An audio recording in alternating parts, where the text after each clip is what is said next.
नमस्कार, आप सभी का स्वागत है एएनबी न्यूज में। मैं हूं आपके साथ सोनम करम और आप देख रहे हैं अपन उत्तराखंड। आपको बता दें कि मुख्यमंत्री पुष्कर सिंह धामी ने एसआईआर मामले पर विपक्ष को आड़े हाथ लिया है। उन्होंने कहा है कि विपक्षी दल सिर्फ विरोध के लिए एसआईआर का विरोध कर रहे हैं।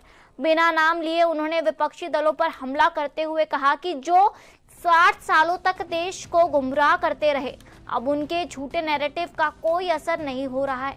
सीएम धामी ने यह भी कहा कि पीएम मोदी के नेतृत्व में देश की जनता अब काम करने वालों को प्राथमिकता दे रही है और आने वाले चुनावों में विपक्ष को एक बार फिर से नकारा जाएगा।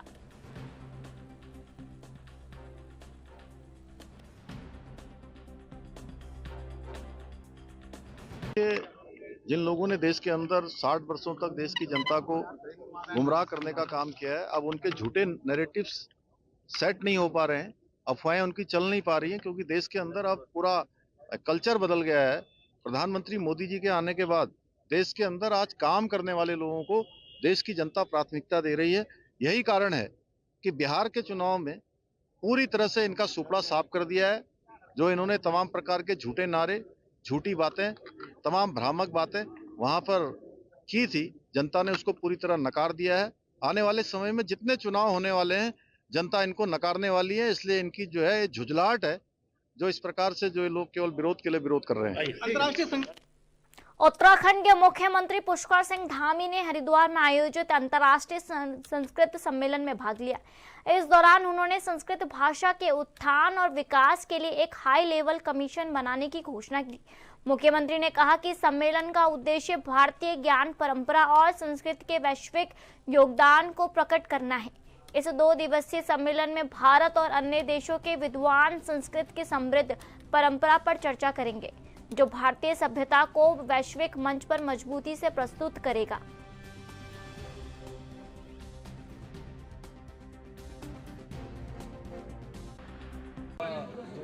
प्रयास यहाँ पर किया गया है, जो संस्कृत भाषा का अंतर्राष्ट्रीय स्तर का सम्मेलन यहाँ पर आयोजित किया गया है। देश दुनिया से अनेक विद्वान यहाँ पर संस्कृत के बारे में चर्चा कर रहे हैं, विचार विमर्श कर रहे हैं। और संस्कृत हमारी देव भाषा है, उसका प्रचार प्रसार हम सबको करना चाहिए। संस्कृत केवल पूजा पाठ तक ही सीमित नहीं रहनी चाहिए, ये जन जन की भाषा बननी चाहिए, आम बोलचाल की भाषा बननी चाहिए। उसको लेकर हमारी सरकार प्रयास कर रही है और हमारी राज्य के अंदर द्वितीय भाषा का दर्जा भी संस्कृत को दिया गया है। संस्कृत ग्राम बनाने की हमने योजना प्रारंभ की है। प्रत्येक जनपद में संस्कृत ग्राम की स्थापना हम कर रहे हैं। अन्य भी जो काम हम आगे बढ़ाएंगे।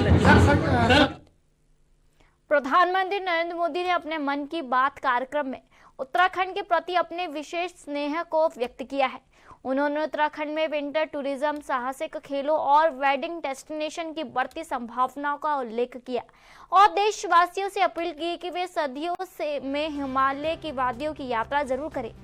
वहीं भाजपा के प्रदेश महामंत्री कुंदन परिहार ने भी प्रधानमंत्री के उत्तराखंड से लगाव और विकास योजनाओं पर आभार व्यक्त किया है। सरकार विंटर टूरिज्म को बढ़ावा देने के लिए पूरी तरह से प्रयासरत है।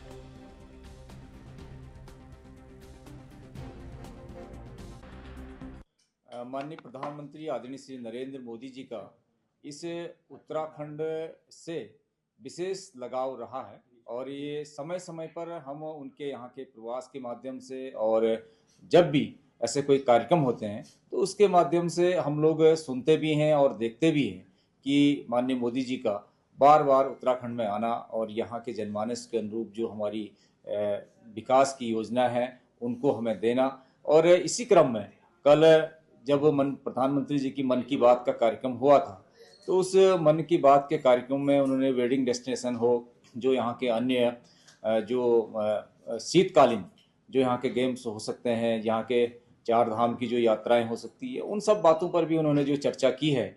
निश्चित रूप से हम सब उत्तराखंड वासियों का सौभाग्य है कि माननीय प्रधानमंत्री जी का इतना अपनत्व इस देवभूमि से है और इसके साथ साथ ही जो उनकी भावनाएं हैं उन भावनाओं के अनुरूप हमारे प्रदेश के युवा मुख्यमंत्री पुष्कर सिंह धामी जी भी उनको धरातल पर उतारने का प्रयास कर रहे हैं। एक ऐसा वातावरण उत्तराखंड में बन चुका है कि जिसके कारण से यहाँ आज अन्य राज्यों से भी यहाँ पर तीर्थ यात्री हो या अन्य पर्यटक हो आते हैं और वहीं विदेशों से भी आज उत्तराखंड एक प्रमुख आकर्षण का केंद्र बन चुका है।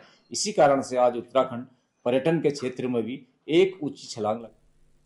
कैबिनेट मंत्री गणेश जोशी ने लोक निर्माण विभाग, सिंचाई विभाग और पुलिस प्रशासन के अधिकारियों के साथ गड़ीकेंट स्थित करनाल रोड, टपकेश्वर मार्ग और ढाकरा बाजार क्षेत्र में सड़क सुधारीकरण और चौड़ीकरण की समीक्षा की बैठक की। आपको बता दें, मंत्री जोशी ने सड़क चौड़ीकरण में अतिक्रमण को हटाने के निर्देश दिए और 3 दिन के अंदर इन्हें हटाने का आदेश भी दे दिया है। उन्होंने कार्य में पारदर्शिता सुनिश्चित करने के लिए ज्वाइंट विजिट की सलाह दी। साथ ही ढाकरा बाजार में रेहड़ी ठेली वालों के वेरिफिकेशन के बाद प्राथमिकता से स्थान देने की बात कही गई।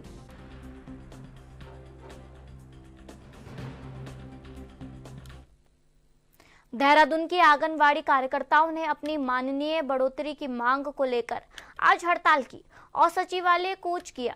आपको बता दें, विभिन्न जनपदों से आई आंगनबाड़ी कार्यकर्ताओं ने लैंसडाउन चौक पर एकत्रित होकर सरकार के खिलाफ नारेबाजी की और सचिवालय पहुंचे, जहां पुलिस ने बैरिकेडिंग लगाकर उन्हें रोक लिया। आंगनबाड़ी की प्रदेश अध्यक्ष सुशीला खत्री ने बताया कि 19 नवंबर से वे अपनी मांगों को लेकर क्रमिक अनशन पर हैं, लेकिन मुख्यमंत्री और विभागीय मंत्री रेखा आर्य ने उन्हें मिलने का समय नहीं दिया। उन्होंने कहा कि वर्तमान में उन्हें 9,000 रुपये माननीय मिल रहे हैं, जो बढ़ती महंगाई में अपर्याप्त है। उनकी एकमात्र मांग है कि उन्हें 800 रुपये प्रतिदिन के हिसाब से मानदेय दिया जाए। धामी सरकार भी घाट धर्मिता में उतरी हुई है और बिल्कुल मातृशक्ति का कोई सम्मान नहीं है इनकी नज़र में।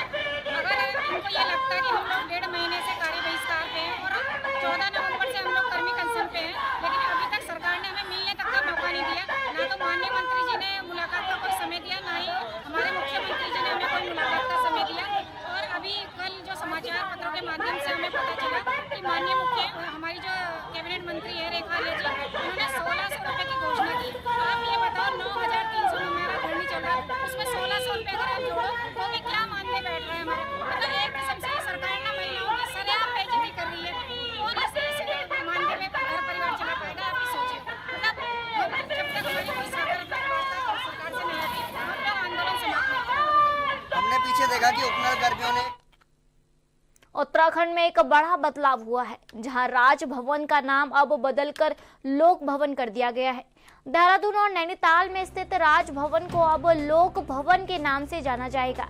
ये बदलाव 25 नवंबर 2025 को गृह मंत्रालय, भारत सरकार के पत्र और राज्यपाल लेफ्टिनेंट जनरल गुरमीत सिंह की स्वीकृति के बाद हुआ, जब से राज्यपाल सचिव रविनाथ रमन की ओर से जारी अधिसूचना के बाद उत्तराखंड में राजभवन को आधिकारिक रूप से अब लोक भवन के रूप में संबोधित किया जाएगा।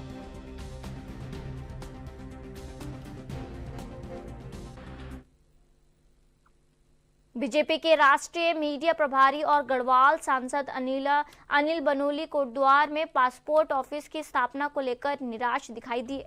उन्होंने कहा है कि उनके प्रयासों के बावजूद ये महत्वपूर्ण कार्यालय अब तक नहीं बन पाया, जिसके बाद सियासी हलचल तेज हो गई। इस पर केंद्रीय राज्य मंत्री अजय टम्टा ने जवाब दिया और बताया कि पासपोर्ट ऑफिस की योजना पोस्ट ऑफिस के साथ मिलकर चल रही है।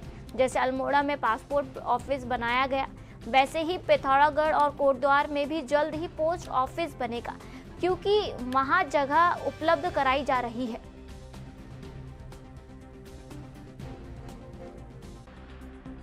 गर्म हुआ, आज जानकर लड़की कोटद्वार में पासपोर्ट कार्यालय खुल चुका है। नलिनी जी कुछ दिन पहले बोल रहे थे कि मैंने फाइल साइन करा, कहाँ है मुझे नहीं पता। ये क्या लगता है, केंद्र की योजना नहीं धरातल को उतर पा रही स्टेट? देखिए, पासपोर्ट ऑफिस क्या है कि पोस्ट ऑफिस के साथ भी ये मिलकर के ये योजना रहती है, जहाँ छोटे पासपोर्ट ऑफिस होते हैं। और मैं समझता हूँ कि मेरे भी अल्मोड़ा में पासपोर्ट ऑफिस जैसे ही बना, ऐसे ही यहाँ भी। और कोटद्वार और पिथौरागढ़, ये 2 विषय ऐसे हैं, क्योंकि पिथौरागढ़ का भी सैंक्शन हो गया था और सारी चीजें थी, तो पत्र व्यवहार हुआ, तो पोस्ट ऑफिस ने उस समय जगह उपलब्ध नहीं हो पाई। अभी अब वो जगह उपलब्ध करा रहे हैं जिला प्रशासन के माध्यम से, क्योंकि उसके लिए एक पर्याप्त स्थान भी चाहिए और नेटवर्क और ये सारी चीजें की कनेक्टिविटी है। इसलिए पिथौरागढ़ और कोटद्वार दोनों जगह पासपोर्ट ऑफिस बहुत जल्दी ही बन जाएंगे। अल्मोड़ा के जिलाधिकारी अंशुल सिंह लगातार जनपद का निरीक्षण कर रहे हैं। इस कड़ी में उन्होंने वरिष्ठ पुलिस अधीक्षक देवेंद्र पिंचा का साथ मेडिकल कॉलेज स्थित नशा मुक्त केंद्र का निरीक्षण किया। आपको बता दें, जिलाधिकारी ने कहा कि इस नशा मुक्ति केंद्र में संचालित सेवाएं निश्चित रूप से ड्रग एडिक्ट्स के लिए लाभकारी है। उन्होंने केंद्र में दी जा रही सुविधाओं की सराहना भी की है और कहा कि वर्तमान में यहां 26 लोग उपचार ले रहे हैं, जो इस केंद्र की प्रभावशीलता को साबित करता है।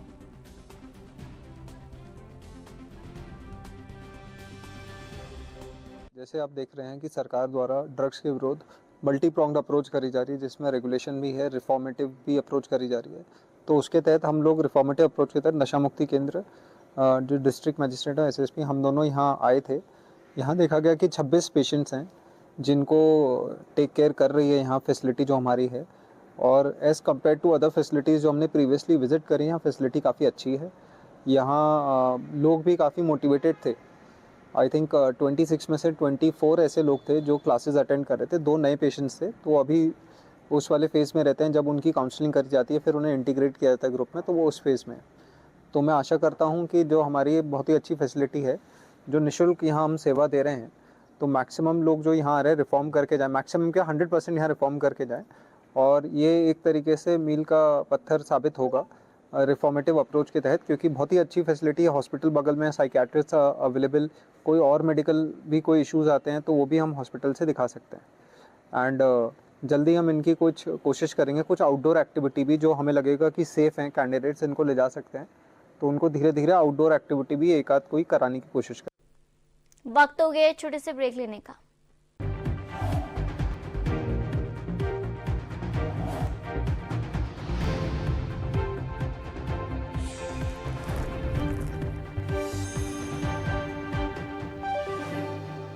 ब्रेक के बाद आप सभी का स्वागत है और आप देख रहे हैं एएनबी न्यूज। तो चलिए बढ़ते हैं अगली खबर की ओर। अल्मोड़ा में विकास केंद्रित प्रेस वार्ता की शुरुआत करते हुए बीजेपी नेता मथुरा दत्त जोशी ने डबल इंजन सरकार की उपलब्धियों का जिक्र किया। उन्होंने कहा कि धामी सरकार में केंद्र द्वारा 2 लाख करोड़ से अधिक की परियोजनाएं तेजी से आगे बढ़ रही है, जिनमें 4 Dham master plan, Rishikesh Karnaprayag rail ropeway, यहाँ तक कि जल जीवन मिशन और ग्रामीण सड़कों का विस्तार शामिल है। मथुरा दत्त जोशी ने नकल विरोधी कानून यानी यूसीसी, धर्मांतरण कानून और भ्रष्टाचार पर जीरो टॉलरेंस की सरकार की बड़ी उपलब्धियां बताया। वहीं पर्यटन विकास और स्थानीय उत्पादों के राष्ट्रीय मंच तक पहुंचने की योजनाओं पर भी प्रकाश डाला।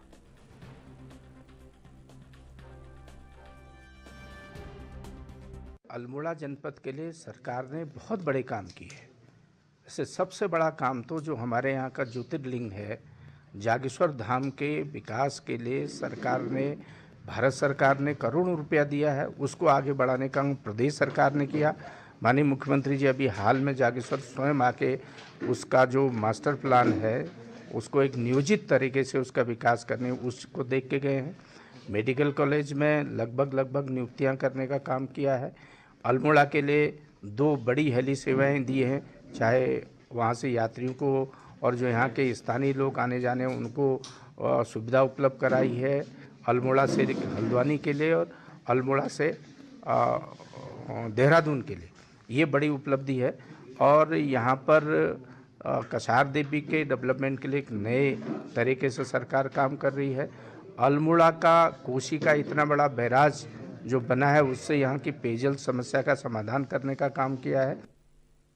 देहरादून में दिव्यांगजन और वृद्धजनों को सहायक उपकरण उपलब्ध कराने के लिए 4 से 11 दिसंबर तक विशेष सेवा शिविर लगाए जाएंगे।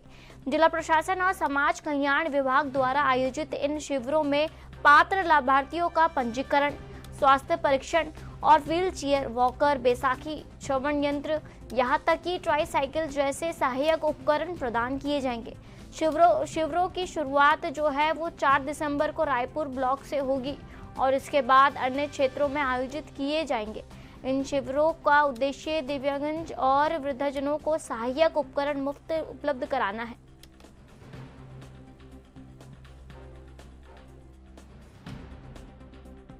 भारत सरकार की एडीओ वयोश्री योजना के अंतर्गत एडिप योजना के अंदर दिव्यांगजनों को और वयोश्री योजना के अंदर वृद्धजनों को 60 वर्ष से अधिक जो वृद्ध हैं उनके लिए सहायक उपकरण, सिर्फ दांत की व्यवस्था नहीं है इसमें और चश्मे की नहीं है, उसके अतिरिक्त जितने भी सहायक हैं निःशुल्क प्रदान किए जाते हैं। भारत सरकार द्वारा बहुत ही अच्छा ये कर दिया है कि अब इसमें मासिक आय प्रमाण पत्र की जरूरत पड़ती थी पहले, जो राजस्व विभाग के द्वारा होता था।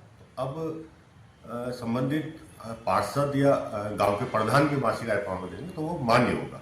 जनपद में 7 कैंप लग रहे हैं प्रत्येक विकास खंड में और 3 नगर पालिका क्षेत्र में, जिसमें विकास नगर और मसूरी और ऋषिकेश। तो मेन उद्देश्य ये है कि जितने भी वृद्धजन हैं, दिव्यांगजन हैं, जिनको सहायक उपकरण चाहिए, वे अपना वहाँ पर पंजीकृत। प्रधानमंत्री नरेंद्र मोदी ने मन की बात कार्यक्रम में उत्तराखंड के एडवेंचर टूरिज्म और विंटर डेस्टिनेशन को बढ़ावा देने की बात की। उन्होंने कहा है कि राज्य की शीतकालीन यात्रा से पर्यटन को नई ऊंचाइयां मिलेगी और विंटर सीजन में पर्यटकों की संख्या बढ़ेगी। इस पर कांग्रेस अध्यक्ष गणेश गोंदियाल ने प्रधानमंत्री पर कटाक्ष करते हुए कहा कि चुनाव के नजदीक आते ही प्रधानमंत्री राज्य की बातें करना शुरू कर देते हैं। वहीं भाजपा प्रदेश महामंत्री दीप्ति भारद्वाज ने कांग्रेस के आरोपों का करारा जवाब देते हुए कहा, प्रधानमंत्री के उत्तराखंड के विकास के प्रति समर्पण को रेखांकित किया गया है।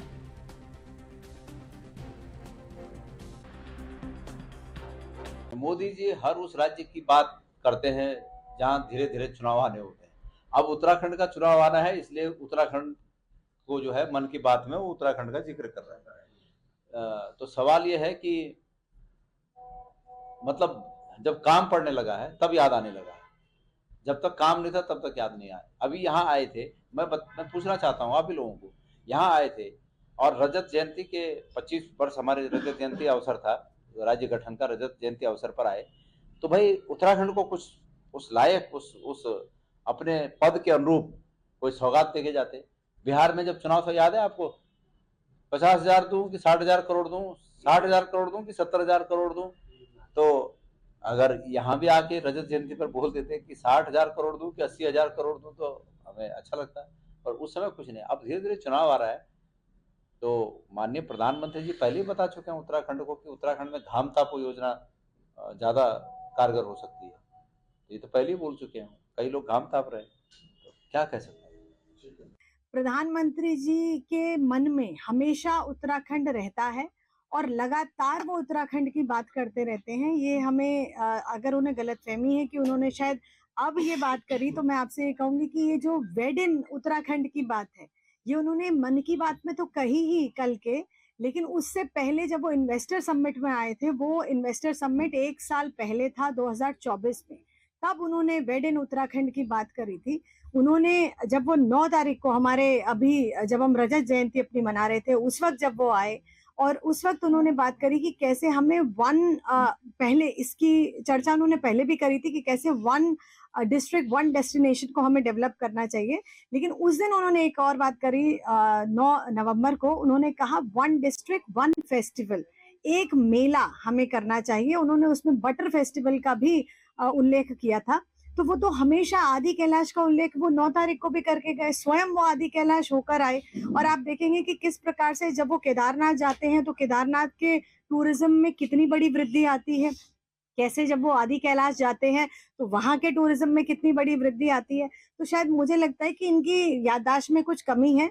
और चुनाव अभी है भी नहीं, चुनाव तो बहुत दूर है, अभी 2027 की बात है। आज हम 2025 में बैठे हैं और ये आज की बात नहीं है। प्रधानमंत्री जी लगातार कांग्रेस नेता हरक सिंह रावत एक बार फिर सुर्खियों में है। 2027 विधानसभा चुनाव के कांग्रेस के लिए बड़ी चुनौती बनकर सामने आ रहे हैं। ऐसे में हरक सिंह रावत बीजेपी में गए नेताओं को वापस लाने की कोशिशों में जुटे हुए हैं। खास तौर पर उधम सिंह नगर से बीजेपी के निष्कासित विधायक राजकुमार टकराल के हाथ देखकर हरक सिंह रावत ने 2027 के चुनाव के लिए अपना मार्गदर्शन दिया। वहीं भाजपा प्रदेश महामंत्री कुंदन परिहार ने हरक सिंह रावत पर तंज कसते हुए कहा कि उनका आचरण समझना ही मुश्किल हो गया है।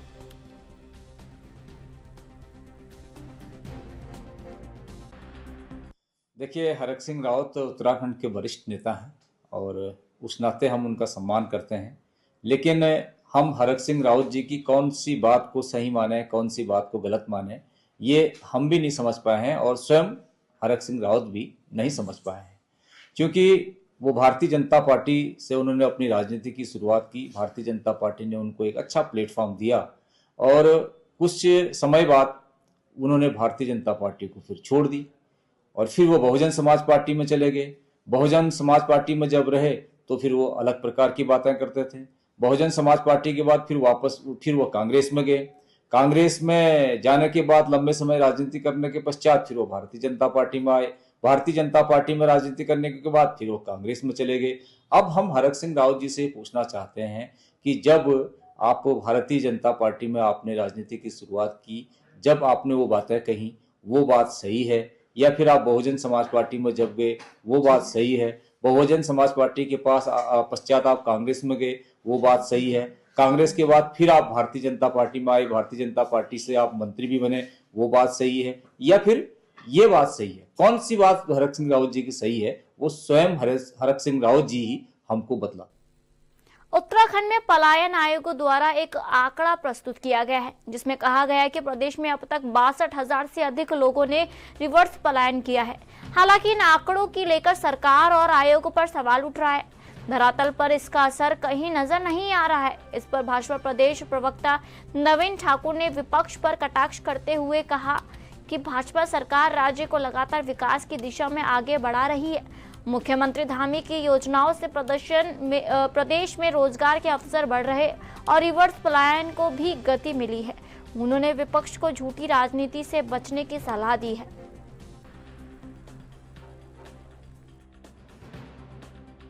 इसमें हटाना चाहिए और देखना चाहिए कि उत्तराखंड में पुष्कर सिंह धामी जी के नेतृत्व में हमारी भाजपा सरकार किस प्रकार जो है लखपति दीदी योजना चल रही है, महिलाओं को जो है स्वरोजगार से जोड़ा जा रहा है, पर्यटन से जोड़ा जा रहा है, होम स्टे से जोड़ा जा रहा है और लगातार जो है उत्तराखंड में स्वरोजगार के मामले बढ़े हैं।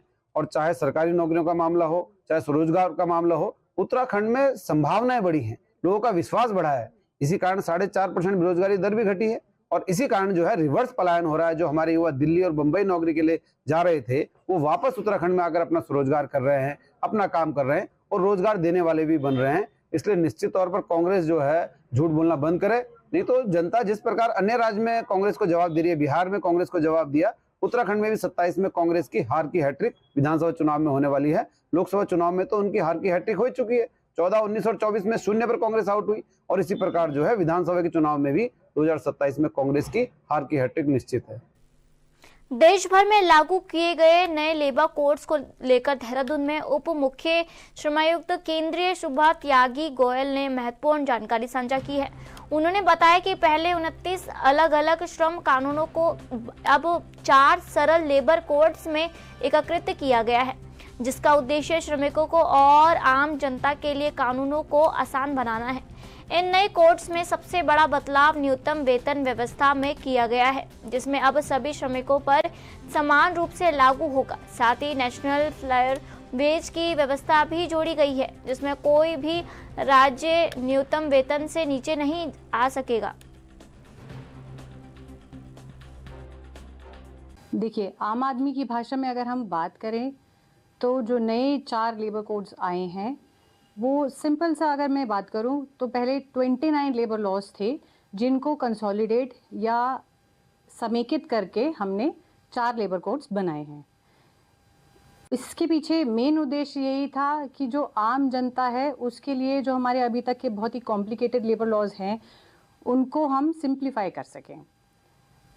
तो कुछ जो मेन प्रोविज़न है उसमें जो इंक्लूड हुए हैं वो ये है कि जैसे कि पहले जो बहुत ही पुराने लेबर लॉज थे हमारे, कोई 1923 का था, कोई 1947 का था, वो नए ज़माने के हिसाब से और टेक्नोलॉजी के हिसाब से अपडेटेड नहीं थे, जो कि अब जब हम उन्हें लेके आए हैं तो उनमें काफ़ी सिग्निफिकेंट चेंजेस हम लेके आए हैं।